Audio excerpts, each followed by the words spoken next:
Olá, tudo bem com você? Aqui é o Eliesley Silva, professor de Direito Administrativo e Direito Constitucional e idealizador do método Tríade da Alta Performance. Eu quero desejar as boas-vindas a você que está me assistindo neste resumo de atos administrativos. Se o que você está esperando é um vídeo curto com alguma dica específica de direito administrativo, lamento te informar, mas não é o caso aqui. O que nós vamos fazer de fato é trazer dicas essenciais para você que quer de fato gabaritar suas questões que tratem de atos administrativos. Então, já vou dizendo logo, não será um vídeo rápido, será um vídeo com muito conteúdo que vai exigir o máximo da sua atenção. Logo, feche aí as demais janelas do seu navegador, pega papel e caneta ou abra aí a sua página em branco no Word e começa a anotar, porque o que a gente vai falar aqui de fato vai fazer muita diferença para você. E aí, logo já quero pedir para você curtir aqui o vídeo, dá o seu like e já deixa seu comentário aí embaixo, se envolva comigo para eu saber que esse conteúdo de fato está fazendo diferença na sua vida, tá bom? Assim você me motiva e eu então te ajudo produzindo ainda mais conteúdo aqui no nosso canal do YouTube. Vem pra cá, atos administrativos, um dos assuntos que os alunos costumam dizer que é um assunto difícil do direito administrativo, mas não, para você que está me assistindo aqui, vai ser muito tranquilo. Veja comigo, o que são atos administrativos? Os atos administrativos são manifestações unilaterais de vontade. Veja, quando se trata de manifestar a vontade, a administração pode fazer isso de forma unilateral, que é quando ela impõe a vontade, ela simplesmente enuncia a própria vontade, sem que o destinatário deste ato precise concordar ou precise participar. E ela também pode manifestar sua vontade de forma bilateral, que é quando há um consenso, quando há um acordo. Quando a gente pensa em atos administrativos, então, a gente pensa nessas manifestações que são unilaterais. Ao contrário, quando a gente pensa em manifestações bilaterais de vontade da administração pública, e a gente vai para um outro assunto, que é contratos administrativos, isso a gente estuda na Lei 8666. Primeira coisa, então, que você tem de entender é que o ato administrativo é uma manifestação unilateral de vontade. A administração manifesta o que ela quer e o particular não precisa ser consultado previamente, nem sequer precisa concordar, nem sequer participar na maioria dos casos. Agora, vem a grande pergunta, né? É uma manifestação unilateral de vontade, mas de quem? Veja, a gente sabe que essa manifestação unilateral de vontade é uma manifestação de vontade da administração pública. Administração pública. E quando a gente fala de administração pública, a gente tanto fala da administração direta, com os seus órgãos. Por exemplo, na esfera federal, você tem a Presidência da República, os ministérios, isso no Poder Executivo, porque no Judiciário você tem lá o STF, o STJ, o TSE, os Tribunais Regionais Eleitorais, TRTs, TRFs, e no Poder Legislativo você tem Câmara, você tem Senado, além disso tudo aí o Ministério Público, o Tribunal de Contas. Quando qualquer desses órgãos que eu citei manifesta sua vontade unilateralmente no exercício dessa função administrativa, então esses órgãos são a administração pública direta. Também a administração indireta com suas entidades, e aí a gente pensa em autarquias, fundações públicas, empresas públicas e sociedades de economia mista, também praticam atos administrativos. Então, os atos administrativos são manifestações unilaterais de vontade da administração, seja direta ou indireta. Agora toma cuidado, porque embora eu esteja falando isso, você não pode concluir que todo ato administrativo é proveniente da administração pública. Ou, em outras palavras, que só a administração pública pratica atos administrativos, porque particulares também praticam atos administrativos. Então, continuando o conceito, os atos administrativos são manifestações unilaterais de vontade da administração pública ou de quem lhe faça às vezes. Eu estou usando aqui uma forma muito juridiquesa de se manifestar, né? Que lhe faça às vezes, até uma forma muito culta de expressar-se. Mas isso é muito comum nas provas e nos livros de direito. O que significa lhe faça às vezes? É desempenhe o seu papel. Então, o ato administrativo é praticado pela administração pública ou por qualquer outra pessoa que faça, numa determinada ocasião, o papel da administração pública. Você é agora mais preciso para você não ter dúvidas. Eu estou falando dos particulares que em determinado momento atuam no exercício de uma função pública que foi delegada a eles pelo Estado. Um exemplo para clarificar. Quando você pensa numa concessionária de energia elétrica, como para aqueles que me assistem aí de Minas Gerais, um grande beijo aos nossos amigos mineiros e residentes em Minas. Vocês sabem que existe aí a CEMIG, que é a Companhia de Energia Elétrica do Estado de Minas Gerais, uma concessionária de serviço público. A CEMIG é uma empresa privada que está atuando no exercício de uma função pública que lhe foi delegada pelo Estado de Minas Gerais. Então, quando, por exemplo, a autoridade competente na CEMIG determina o corte de energia elétrica de um consumidor que está em atraso com a tarifa, essa autoridade, neste momento, estará praticando um ato administrativo. Será uma manifestação unilateral de vontade, porque é algo que o usuário do serviço muitas vezes nem quer que aconteça, não concorda, mas mesmo assim ele vai sofrer o corte do serviço e trata-se de uma manifestação de vontade de um particular, de uma empresa privada que naquele momento está fazendo as vezes da administração, está cumprindo o papel da administração. E eu vou encurtar um pouco esse conceito, porque senão a gente vai ficar com uma aula muito extensa. E veja, esse assunto no nosso programa de estudos Tríade da Alta Performance é debatido, ele é exposto, ele é detalhado por mais de 2 horas de aula, com mapas mentais, com resolução de questões. Aqui a gente obviamente não vai gastar todo esse tempo, então eu vou tentar ser mais sucinto. Atos administrativos são manifestações unilaterais de vontade da administração pública, seja direta ou indireta, ou de quem lhe faça às vezes, ou seja, particulares também praticam atos administrativos. Essas manifestações serão sempre guiadas pelo regime jurídico administrativo. E aí, em outro momento, a gente pode falar sobre regime jurídico administrativo. De forma resumida, o que eu preciso que você saiba aqui é que o regime jurídico administrativo é um conjunto de regras e princípios que vão dar à administração pública, ou até mesmo àquele particular que esteja no desempenho da função pública, uma série de prerrogativas, de privilégios, vamos assim dizer, e também uma série, por outro lado, de restrições, de limitações, ou seja, é um regime que, por um lado, dá muito poder, mas por outro, dá muito controle, dá muita limitação. Certo? Então, na sua prova, se vier uma questão dizendo que o ato administrativo é guiado pelo regime jurídico de direito privado, você vai marcar um errado bem grande, porque com certeza essa questão não poderá ser o gabarito. Certo? Então, essa manifestação de vontade, ela vai ser sempre guiada pelo direito público. O ato administrativo, ele nunca vai seguir a lógica do direito privado, sempre a lógica do direito público, que vai dar à administração ou quem estiver praticando o ato muitas prerrogativas e também muitas restrições. Tá bom? Essas manifestações que são sempre guiadas pelo regime jurídico de direito público, elas serão sempre também subordinadas à lei. O que significa isso? Significa a observância, com toda certeza aqui, do princípio da legalidade. O ato administrativo, ele está abaixo da lei. É como se fosse assim, eu tenho no ápice do ordenamento jurídico a Constituição Federal, aí depois eu tenho as leis e abaixo das leis eu tenho os atos administrativos. Então, mesmo quando o ato administrativo tem um conteúdo de norma, quando o ato administrativo é normativo, quando você pensa, sei lá, num decreto do presidente da República, na portaria, sei lá, uma portaria do Ministério da Saúde, ou numa resolução do Banco Central, ou mesmo numa instrução normativa, sei lá, da Receita Federal do Brasil, tudo isso que eu acabei de citar, decreto, portaria, resolução, instrução normativa, são atos administrativos que têm caráter normativo, eles criam regras, eles trazem normas, mas tomem cuidado, essas normas são todas subordinadas à lei.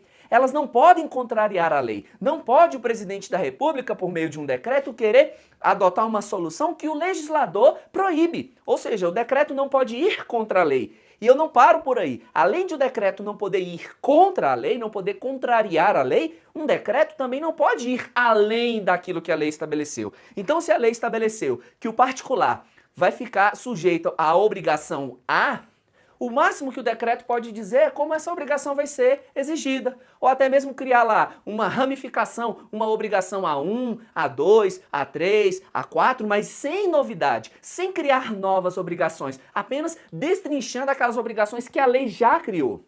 De um outro lado, esse decreto não pode criar uma obrigação B, sabe? Vamos imaginar usando uma questão de prova. Imaginemos uma lei que imponha aos donos de postos de gasolina a responsabilidade por lacrar o tanque do combustível. Toda vez que houver abastecimento lá do grande reservatório do posto de gasolina, faça um lacre para evitar que essa gasolina seja adulterada. Então, a lei estipulou essa obrigação para os postos de gasolina. Aí vem lá, por exemplo, sei lá, um governador para estabelecer regras, detalhamentos e regulamentar essa lei por meio de um decreto. Não pode o governador, ao regulamentar esse decreto, por exemplo, estabelecer que além dos donos de postos de gasolina, o revendedor do combustível também seja obrigado a zelar por esse lacre, também tenha essa obrigação. Por quê? Porque a lei não criou obrigação para o revendedor do posto do combustível. Ela criou uma obrigação só para o proprietário do posto de gasolina. Então, se a lei não criou aquela obrigação, não pode um ato administrativo, ainda que aquilo seja bom, seja adequado, seja interessante,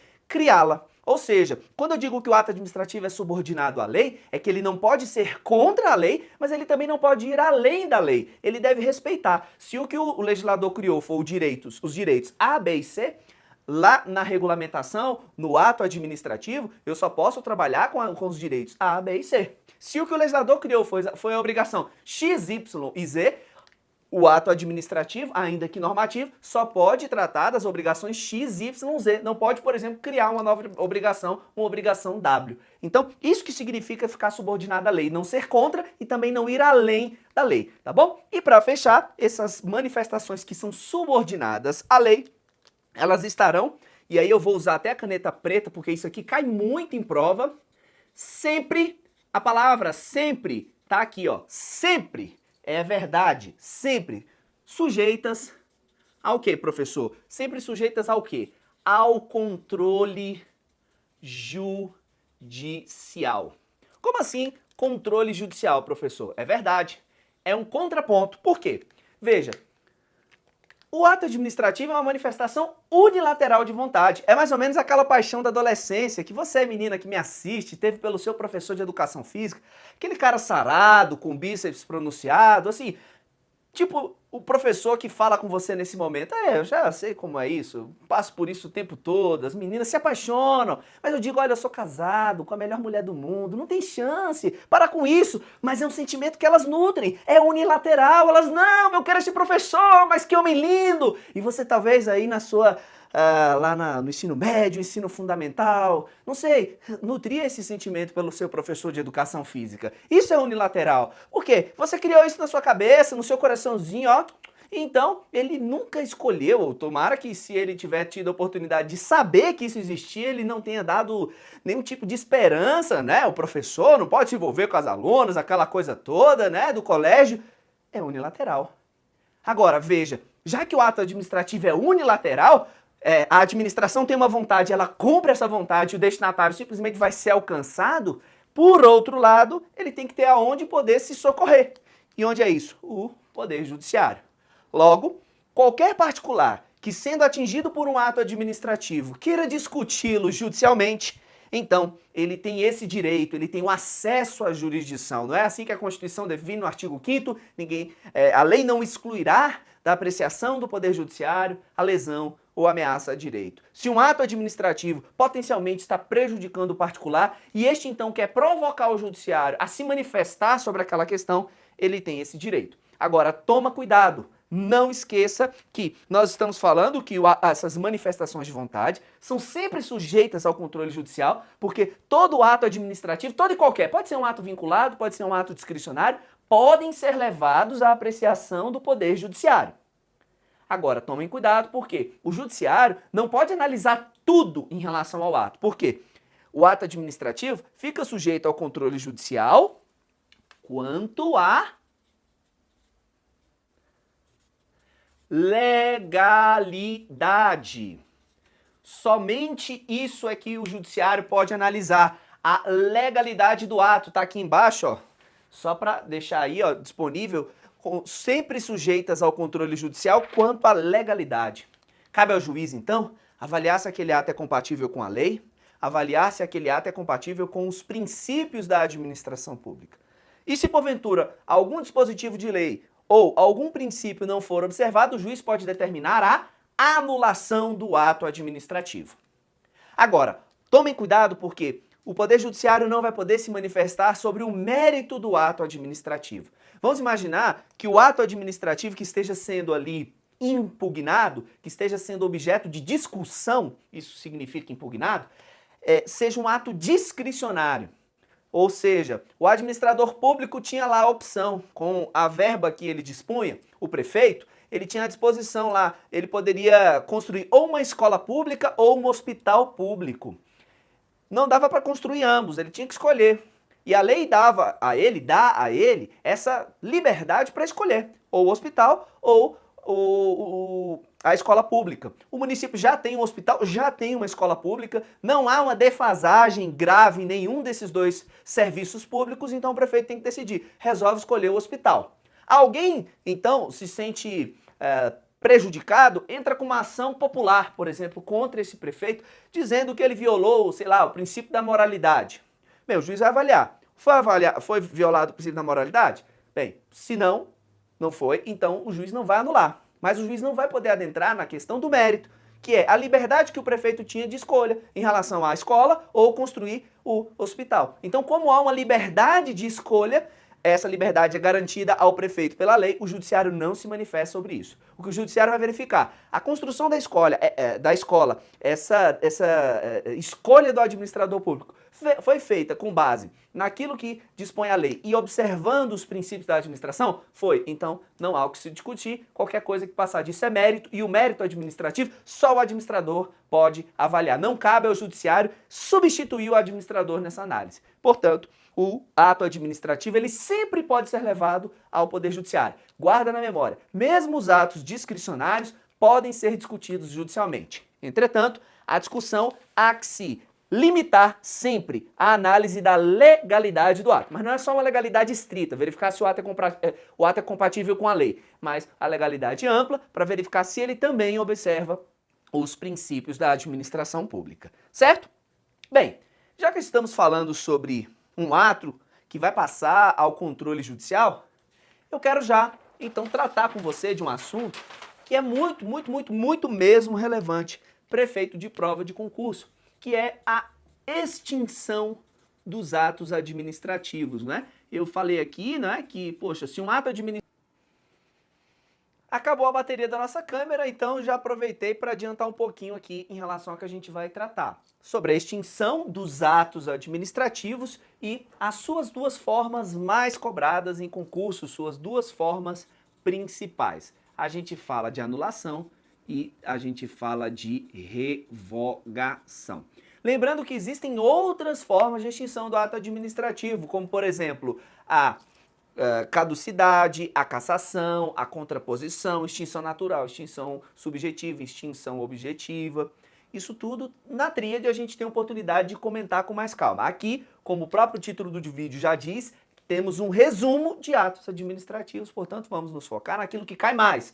Porém, você não pode desenvolver seu estudo só com base no que cai mais, porque numa prova, o seu objetivo tem de ser de acertar 100% das questões. Então entenda, embora este vídeo te traga aquilo que você mais precisa saber, você não pode ficar apenas neste resumo, é preciso que você se aprofunde, porque se vier uma questão na sua prova que foge aquilo que é mais cobrado, você ainda assim consegue acertar e então vai obter a sua aprovação em concurso público. Vamos lá, a anulação, revogação então são as duas principais formas de extinção dos atos administrativos e a coisa acontece da seguinte forma. O ato administrativo que vai ser anulado é o ato ilícito. É aquele ato que foi praticado sem observar todos os requisitos legais ou sem observar princípios da administração pública, certo? Então, quando eu digo que o ato ilícito será anulado, é uma ilicitude ampla, porque tanto pode ser ilegalidade ou ilicitude, dá no mesmo,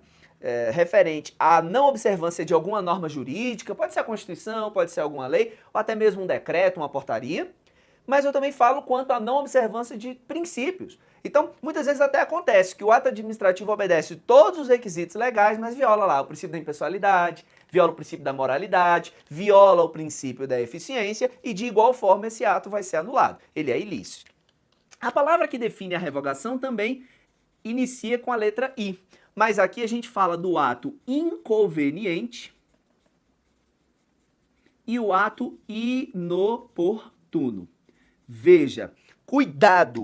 Na revogação, o ato não é ilícito. A revogação incide sobre atos lícitos, atos que não têm qualquer defeito. O ato observa todos os requisitos legais, o ato obedece a todos os princípios da administração pública. E aí você fala, professor, mas por que esse ato vai ser extinto se ele é um ato lícito?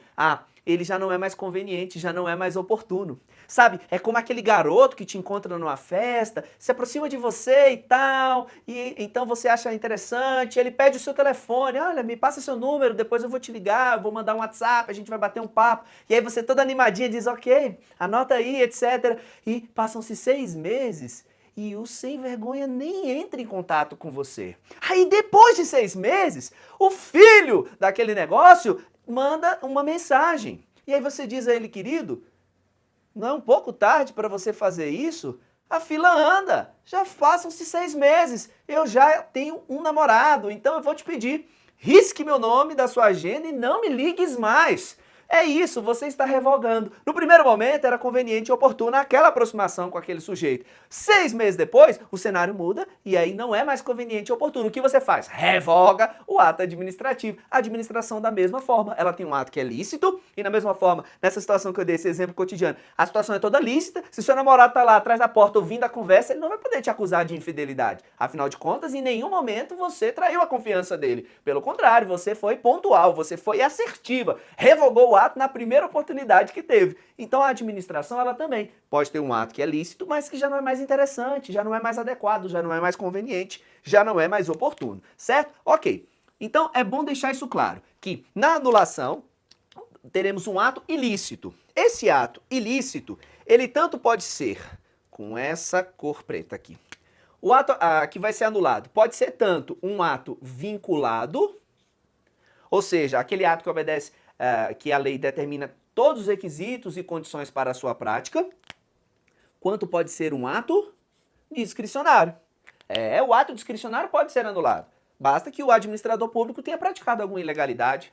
Sei lá, ele achou que pelo fato de a lei ter dado a ele aquela margem de liberdade, que ele podia fazer o que quisesse. Sabe aquele negócio? Olha, agora eu sou um policial e eu posso sair por aí dando um chute no traseiro de quem eu quiser. Claro que não. Você vai ter uma série de liberdades de escolha que a lei vai deferir, mas não para cometer excessos, para agir com arbitrariedade. Então, se o ato discricionário for ilícito, ele vai ser anulado.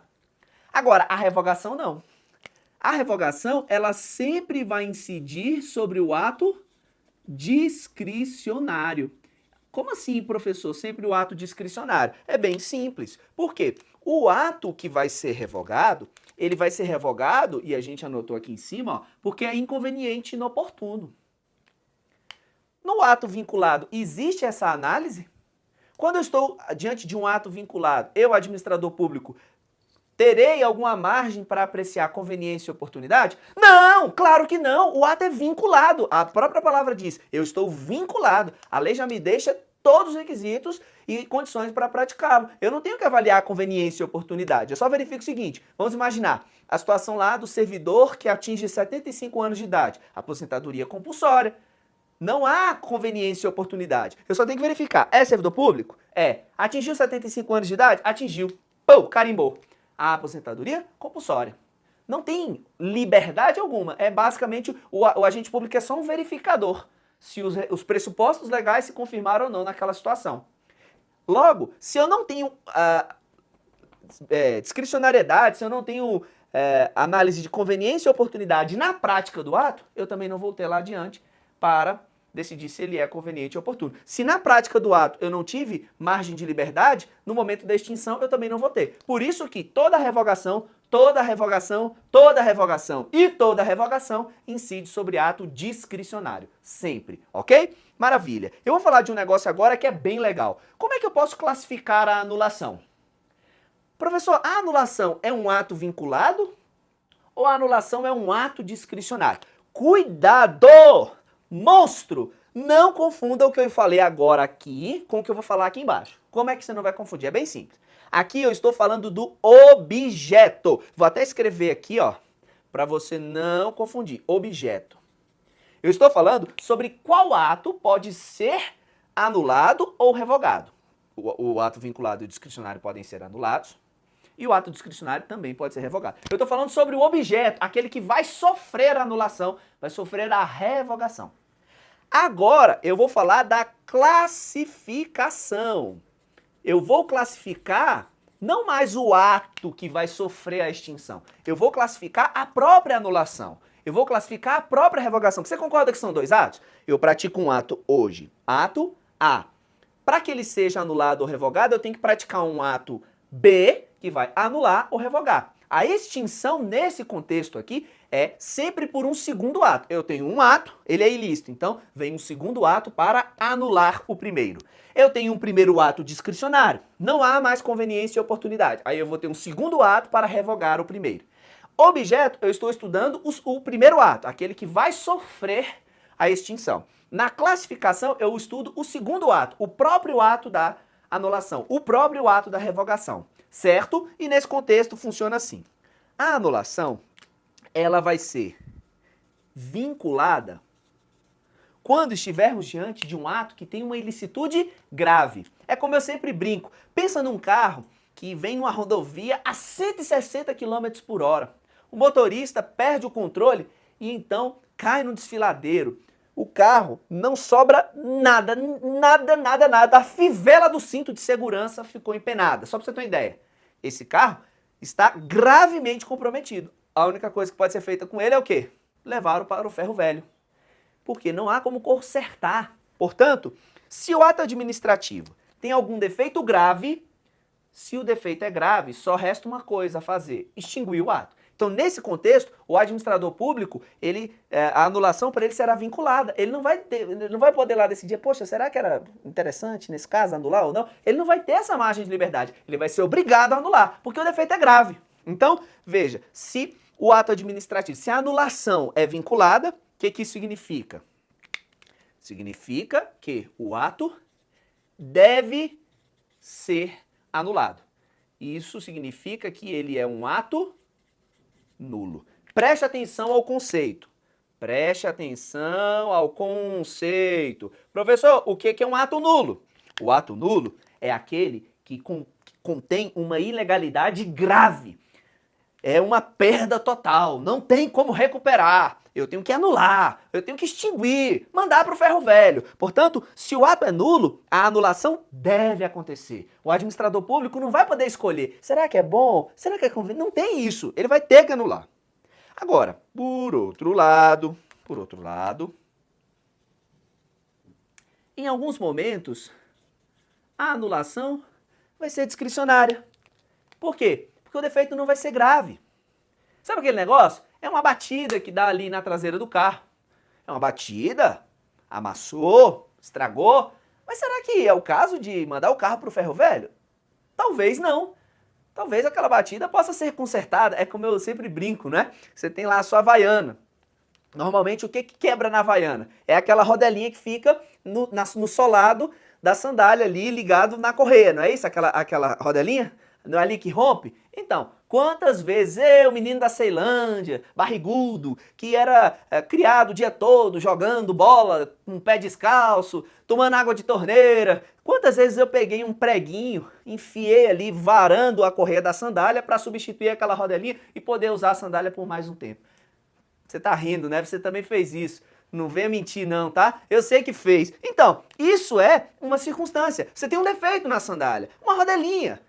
Saiu. Dá pra corrigir? Dá. Ah, mas se eu não quiser corrigir, eu posso comprar outra sandália? Posso. Jogo no lixo e compro outra. Ou seja, você vai ter a opção entre corrigir o problema ou jogar a sandália fora. Ou seja, quando você tem um ato administrativo cujo defeito é leve, então o que acontece? A anulação vai ser discricionária. Você vai avaliar, vale a pena jogar o ato no lixo, comprar outro, usando a analogia, ou eu vou corrigir o ato? Então, nesse caso, a anulação, ela pode acontecer. Então, o ato pode ser anulado. Aí você fala, professor, mas se ele não for anulado, o que vai acontecer? Ele vai ser corrigido. E isso tem a ver com a convalidação, que é algo que a gente estuda depois.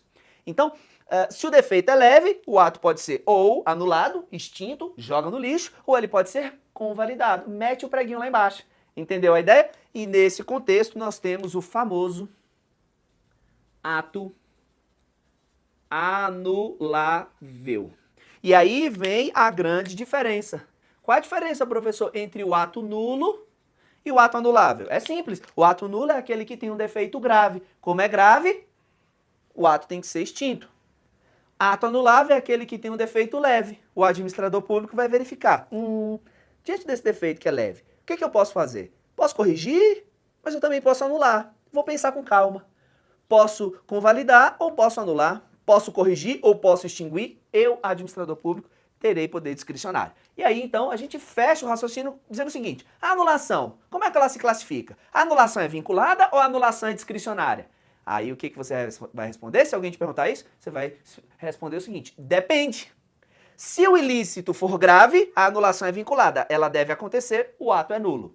Se o ilícito for leve, a anulação é discricionária, ela pode acontecer e aí, então, o ato será anulável. Pegou aí? Ato nulo. Nulo, já era, não tem o que fazer. Ato anulável. Pode anular, pode não anular. Ok? Muito bom. Quando se fala da revogação, a classificação da revogação, aí já não tem isso que discutir, porque a revogação, deixa eu ver qual caneta eu vou usar essa aqui. A revogação, ela será sempre discricionária. Sempre discricionária. Por quê?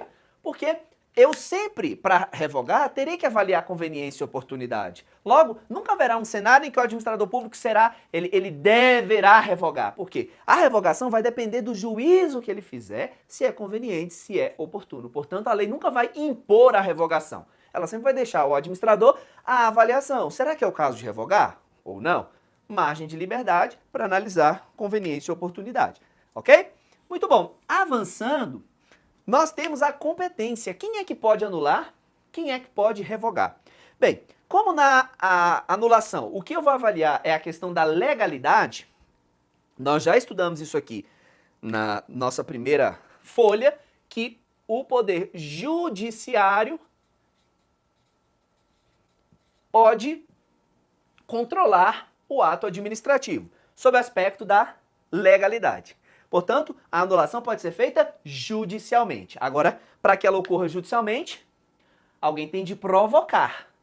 O judiciário não vai fazer controle dos atos administrativos de ofício. Ele precisa ser provocado. Alguém deve se sentir prejudicado e entrar com uma ação pedindo que o juiz, que o Poder Judiciário, o tribunal, se manifeste a respeito. Certo? Agora, não só o judiciário, a própria administração pública pode anular o ato administrativo. Isso é o chamado princípio da autotutela, que está consagrado tanto lá no artigo 55 da lei, 53 da lei 9784, quando diz assim: a administração deve anular os seus atos e anular os seus atos quando derivados de vício de legalidade e pode revogar os seus atos por motivo de conveniência e oportunidade. Essa mesma disposição você encontra na súmula 473 do Supremo. Então, a autotutela é isso. A mesma administração que no momento inicial praticou o ato, verificando que ele é ilícito, pode depois anular. Agora, veja a diferença. Enquanto o judiciário só pode anular se for provocado, a administração pode anular de ofício. O administrador público aplicou uma multa a um estabelecimento comercial porque, na visão dele, o estabelecimento comercial deixou de cumprir lá uma norma de segurança do trabalho. Vamos imaginar, um auditor fiscal do trabalho aplicou essa multa, beleza? Aí ele chegou em casa, estava tomando banho, quando de repente ele lembrou que a norma na qual ele tinha se amparado para aplicar a multa tinha sido revogada. E ele acabou, como dizem por aí, comendo mosca e esqueceu. Aí ele vai, então, no dia seguinte, chegar ao trabalho, a primeira coisa que ele vai fazer: eu vou anular aquela multa que eu apliquei. Por quê? Porque realmente eu errei. Isso é um controle de ofício.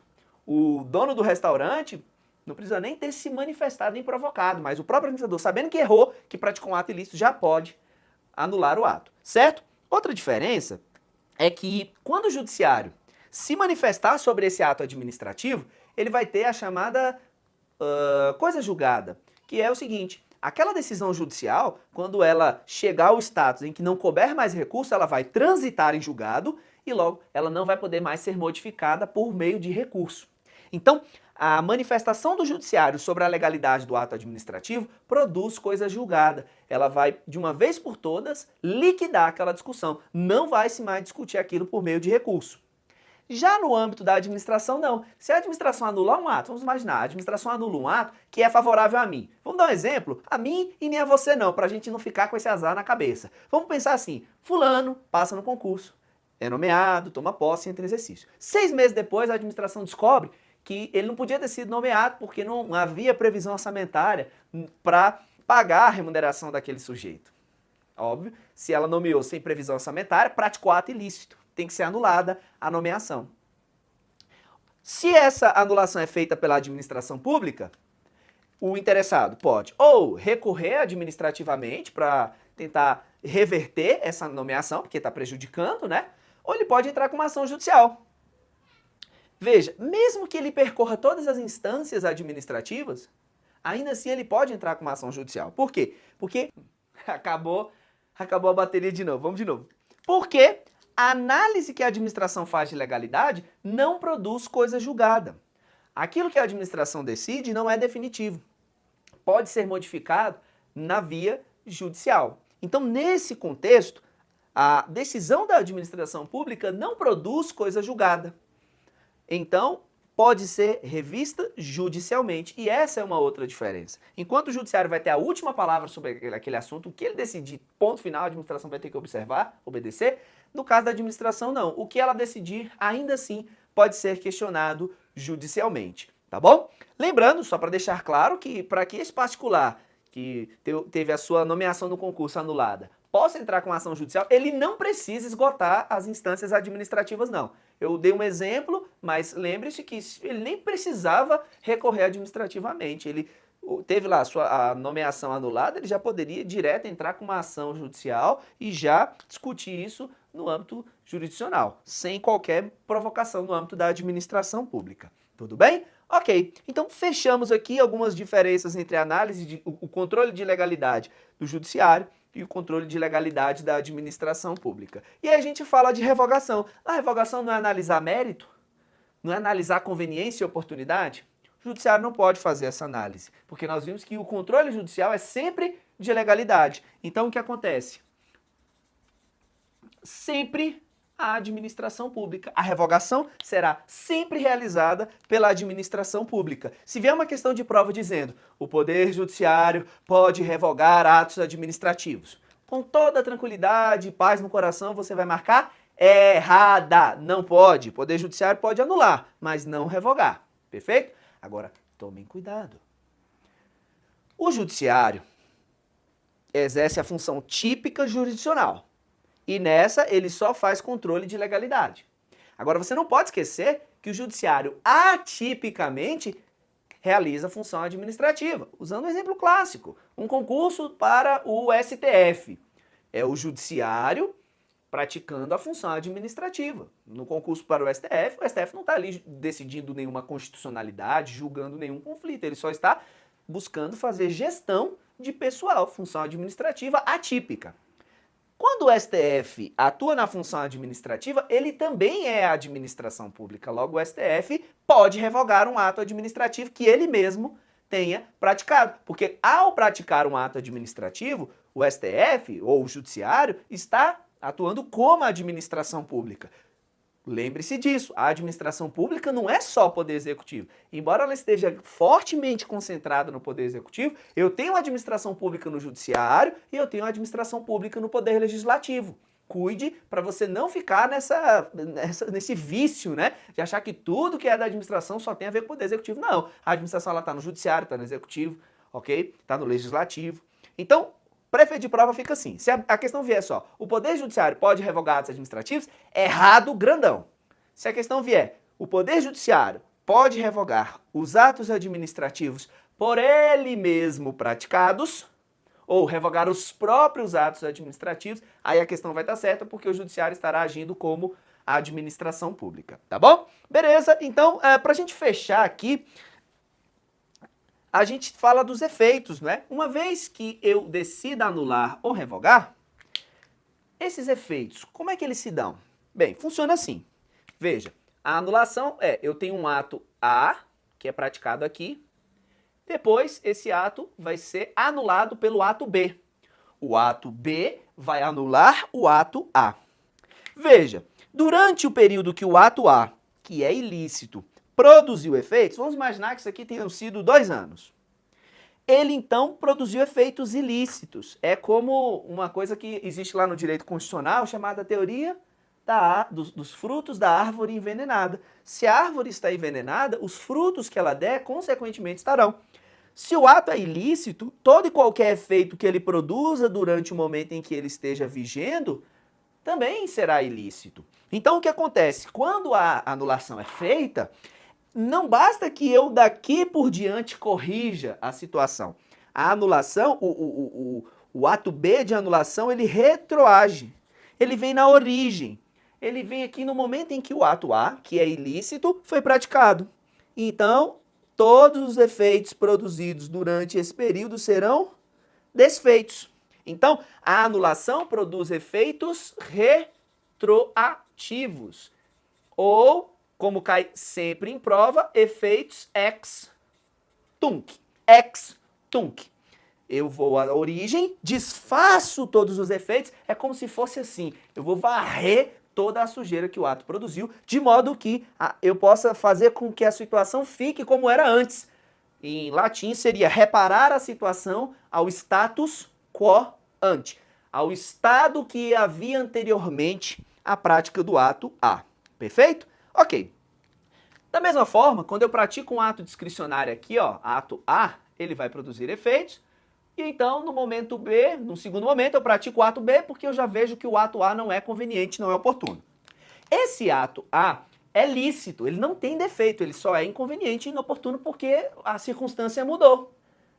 Nesse contexto, os efeitos que o ato A produziu são todos efeitos lícitos. Logo, se eles são lícitos, eles não podem ser desfeitos, porque isso seria uma insegurança tremenda. Já pensou você sendo alcançado por um ato lícito e posteriormente correr o risco de esses efeitos lícitos serem simplesmente todos extinguidos, extintos? Não. Então, os efeitos que o ato produziu aqui serão mantidos.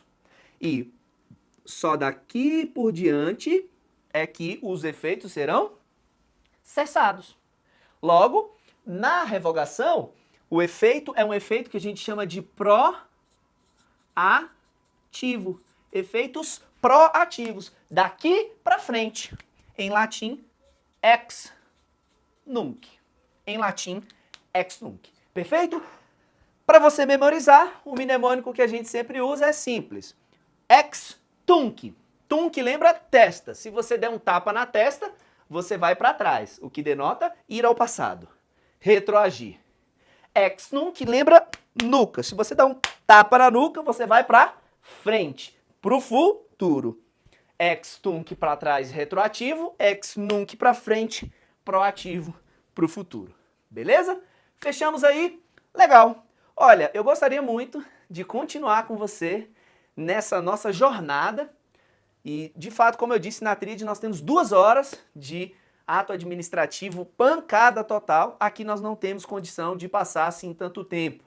Então, nesse contexto, eu vou ficando por aqui, mas não se pense que a nossa aula acabou. Por quê? Com esse trecho de aula aqui que nós temos, você consegue responder a dezenas de questões de prova.